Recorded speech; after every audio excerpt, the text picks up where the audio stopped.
another episode of Kickin' It with Kendra, sponsored by Victory Rings. Excellence is the standard. Little bit different, Kickin' It with Kendra on the road edition, as I'm in Abilene, Texas, covering the Western Athletic Conference women's soccer tournament. But we're still getting our segments in, and we have a very special guest, Reggie Graff, Utah Tech redshirt freshman quarterback who made national headlines this week as the FCS Offensive Player of the Week. And Reggie, as you look at what this team was able to accomplish, you get your first win on the season in dynamic fashion against Central Arkansas.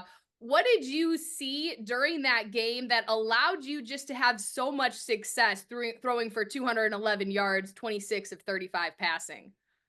I think it was exciting just, from the start. I think we had a great first drive. The defense played really well the first few drives. So I think that first quarter really set the tone for us.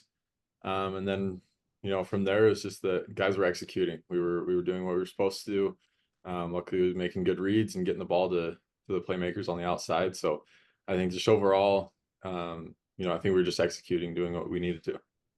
You accounted for all four touchdowns in the win, and you're the first FCS player this season to throw for a touchdown, to catch a touchdown, and run one into the end zone. I want to start with the one that you caught because that was a pretty cool trick play. Take us through what the game plan was on that one and how you were able to catch that one in the end zone.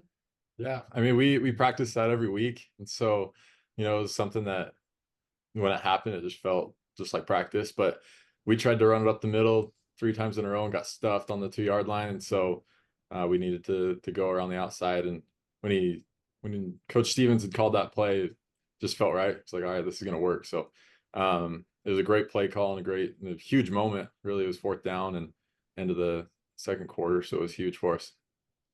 Looking at your season so far in your career at Utah Tech, you redshirted the first 2 years, and then you come in this year, you win the starting quarterback position. What was that moment like for you, knowing that you were going to get to represent your hometown as a St. George native at the Division I stage, and then have a huge upset win 9 games later into the season? Yeah, I mean, it's been fun because obviously I know a lot of friends and family around here, and they get to come to the games and everything. But I think football's football, and just playing football is fun, no matter where you're at. And so obviously it feels good to be at home where I'm close to people that I know. But then seeing the team finally turn it around for a game and do well, that was probably one of the most fun games I've ever been a part of. So it was just a really enjoyable time. Looking at, trusting the process, this is a team that's really struggled early on, but you continue to show up and get better. And I don't think necessarily the win-loss record shows the improvement that this team has made over the course of this season. From your lens, where have you seen the biggest growth, as this is just a team that continues to push on week in and week out? I think just with the experience, I know from the beginning of the season, we only had a few guys that had gotten snaps in previous years, and so we were very young. Had some transfers come in. So I think it was just took some time to get used to playing with each other, trusting each other, and just executing, our job. I think that was kind of the thing that just was preached week after week after week, is just do your job, do what you're supposed to do, and it'll all come together. And I think we've seen that over the last few weeks. We've been close a couple times, and then we finally got it done this last week. Take us inside what that locker room celebration was like after that big win.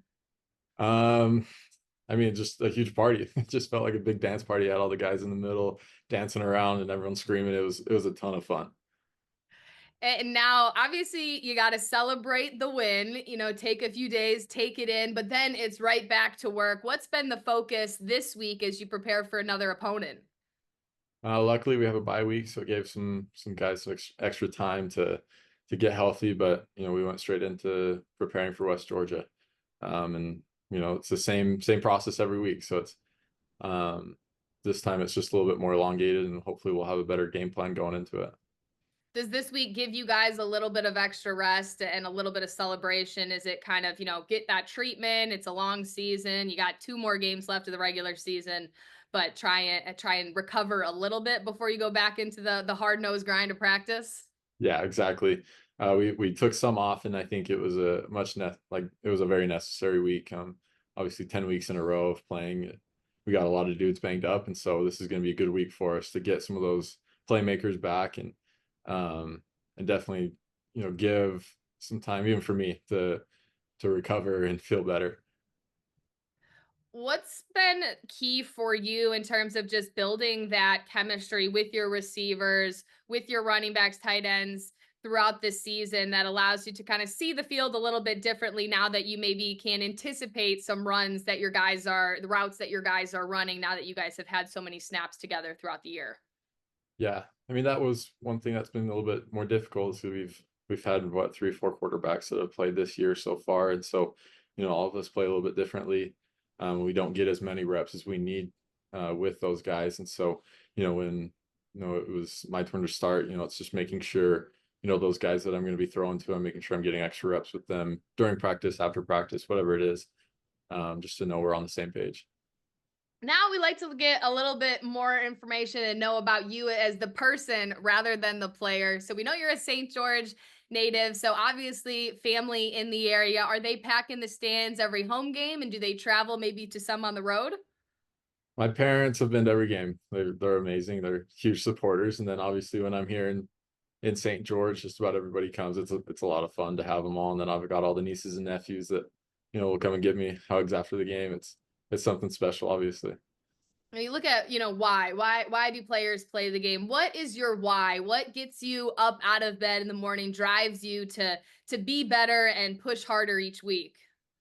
I think the one of the biggest things is just football's fun, and being able to do that for, I guess, my college career. It's paying for my school, and I get to enjoy this time through college. I think that's one of the things, and obviously that's a huge part of it. But also, I love the part of the game about discipline and being able to get up every day and work and continue to get better. And seeing the progress over the last 3 years has been very special to me, because I came off of a mission. I was gone for 2 years, didn't do anything football for 2 years, and a little rusty for about a year or so. But being able to see the progress that I've made from when I got back to now, I think that's probably the biggest thing. It's just fun to see that progress. Was last weekend's game a big confidence booster for yourself in terms of just being able to trust the work that you put in and now finally start seeing some results? Yeah, absolutely. I've had a few other starts this season that just haven't really gone my way. But I think, I really was able to relax this game and just, do my part, not try to do too much, and let our other playmakers, make the plays. And I think that's the biggest thing as a quarterback, is you can't do too much. You just have to get the ball to your running backs, your tight ends, your receivers, let them do the work. And you also have to have that short-term memory as well. If you make a mistake, you got to lock back in. And you say you play football because it's fun. And sometimes in the season when plays aren't going your way, it's hard to remember that, hey, this is supposed to be fun. How do you keep that positive, fun spirit throughout the season when it's not always easy to do that?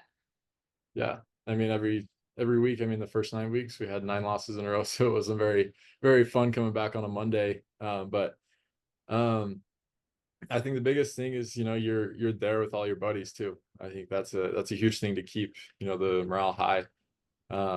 You joke around during practice when it's the right time or whatever. But I think it's always fun being with the guys, but then also executing, and seeing the play work the right way. That kind of adds to the positive flow of a practice or into a game. And so I think that's probably the biggest thing.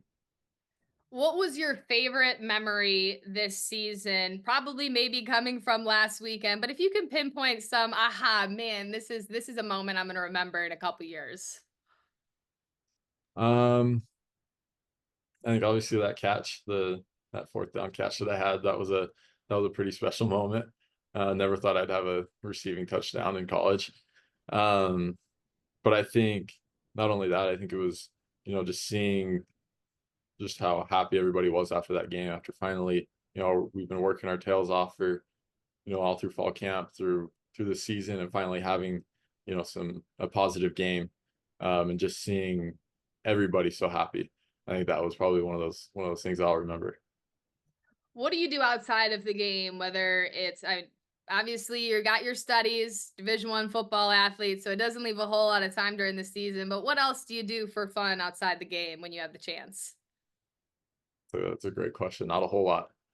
Um, off season, I just love playing different sports too. So if it's, pickleball or pickup basketball or golf, I just love playing sports, being competitive.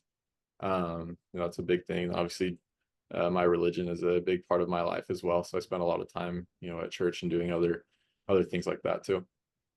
Are you a fast food, I just get DoorDash delivery, or are you in the kitchen cooking something up for yourselves? Definitely not in the kitchen. Yeah, we're eating out most days. Um, it's just easier that way. For those who aren't in St. George and maybe are coming for a visit for some of these games, what's the best spot that you have found over your time? I mean, you're a local, so you got to know the best spots. Man, I could name them off. This place called Honolulu Grill. It's like I don't know if you had like a Mobetta's. It's a similar type of thing to that. Durango's. It's similar to like a Cafe Rio, or Costa Vida. Right now, I mean it's a chain, but Houston's hot chicken is like my go-to right now. I love Houston's. So Awesome. Well, if anyone is watching who's headed to St. George, you know the spots. Reggie, it was a pleasure getting to talk to you today. As you won't have a game this weekend, you'll face off against West Georgia for Senior Day. That's November 16th, Saturday, 2 p.m. on ESPN Plus. Good luck the rest of the season and congratulations on the national honors this week. thank you. Thank you.